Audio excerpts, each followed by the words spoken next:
जय जगन्नाथ नमस्कार मु दीनभंजन आपको स्वागत करुच्ची पुणी एक सुंदर कहानी रे। दर्शक बंधु आशा रखुची जे कहानी निश्चित भाव में आपण मन भीतर थिबा किछि द्वंद्व को दूर करिवो एवं आपण मन को गोटे सुंदर रास्ता रे नब। महाभारत समय कथा। हस्तिनापुर महाराज धृतराष्ट्र तांकर राज ज्योतिषंको डकाइले एवं दुर्योधनकर जातक तांको देखाई कहले जे दुर्योधन भाग्य रे भविष्य रे कौन अछि। राज ज्योतिष दुर्योधनकर जातक गणना कले एवं महाराज धृतराष्ट्र कहले जे आपण निश्चिंत होई रुहंतु, राजा हेबारु दुर्योधन को कहीं मध्य वंचित करि परिबे नहीं। समस्त युद्ध रे से विजय हेबे, समस्त क्षेत्र रे से सफलता पाइबे। यह सुनिया परे धृतराष्ट्रंकर खुशीर सीमा रही नथिला। से संपूर्ण भाव में विश्वास करथिले जे मो परे हस्तिनापुर राजा जेमिति हेले दुर्योधन ही हेबो। यार किछि दिन परे महाभारत युद्ध आरंभ होला एवं धृतराष्ट्र विश्वास करथिले जे मो पुत्र ही एथिरे विजय लाभ करिवो। युद्धर अष्टम दिन रे जेतबळे देखागला जे कुरुवंशर बा कौरव मानकर अधारु अधिक सैन्य निहत हेलेनी एवं सेमाने पराजय पथरे आगकू जाउछन्ती, सेतबळे धृतराष्ट्रंकर पूर्ण चिंता बढ़िला एवं से राज ज्योतिषंको आउथरे डकाइले। राज ज्योतिष पुणी थरे दुर्योधनंकर जातक गणना कले। से समय पाखर थांती विदुर।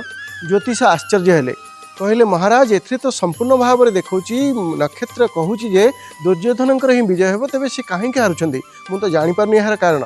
से समय विदुर कहिथिले महाभारत युद्ध रे किए अछन्ती जानिछन्ती, सेठारे अछन्ती भगवान श्रीकृष्ण। सी साथ देइछन्ती पांडव मानकर एवं अर्जुनंकर सारथी मध्य होइछन्ती। आ श्रीकृष्णंकर पाद तले ही समस्त ग्रह नक्षत्र माने अछन्ती। श्रीकृष्णंक इच्छा अनुसार समस्त ग्रह नक्षत्र चलन होइथांती।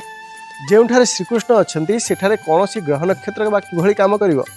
ग्रह नक्षत्र को नियंत्रण करुवा शक्ति जेतबळे पांडव मान पक्षर अछन्ती, सेतबळे कौरव माने बा किभଳି युद्ध को जितिबे। तेणु दर्शक बंधु आपण माने एथरु कोन जानले, आपण मानकर ग्रह नक्षत्र गोटे पाखरे एवं भगवान पाखरे शरणापन्न हेबा आउ गोटे पाखरे।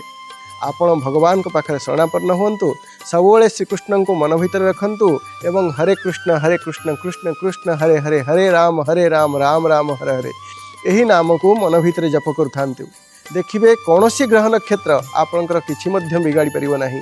कारण आपणकर जेते मध्य असुविधा पड़ी थाउ, जेते ग्रह नक्षत्र खराब पड़ी थाउ, किंतु जदि भगवान हाथ आपंक मुंड उपर अच्छी, भगवान आशीर्वाद आपंकर उपर अच्छी, तेबे कौन सी ग्रह नक्षत्र आपंकर किछि मध्य बिगाड़ी परिबो नाही।